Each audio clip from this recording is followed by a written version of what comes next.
Which of these answer choices is the correct Lewis structure for C2H4? A, B, C, or D? I'll say this right off the bat. Unless the molecule is literally H2, diatomic hydrogen, you will never ever see two hydrogens connected to each other. This means that we can eliminate choices A and B because they both break this rule. So we're left over with answer choices C and D, and it might be helpful to examine what's similar and different between them to inform which one could be the correct answer. Each structure has 4 carbon-hydrogen single bonds, and this makes sense because hydrogen will not only not bond with other hydrogens, but it only forms a single bond. So there are as many CH bonds as there are H's in the molecule. Now, in terms of what's different between them, we either have a carbon-carbon single bond or a carbon-carbon double bond. So the question is, which option coincides with the bonding and electron requirements that are of C2H4? We can find the total number of valence electrons in C2H4 based upon the groups of each element on the periodic table and the number of each.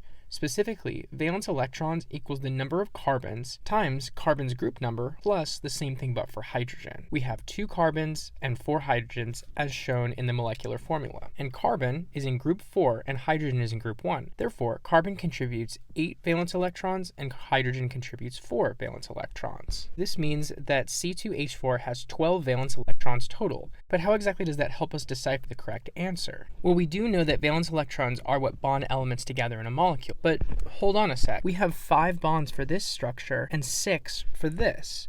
So which one has 12 valence electrons? It turns out that electrons bond together in pairs.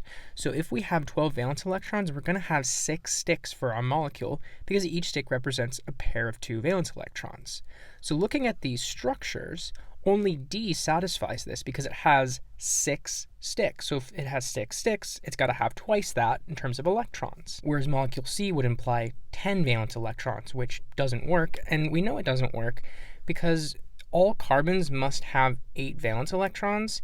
And structure D is also correct because it satisfies this rule, whereas with structure C, it's not satisfied. Each carbon only has 6 valence electrons. As a point of clarification, this is the octet rule.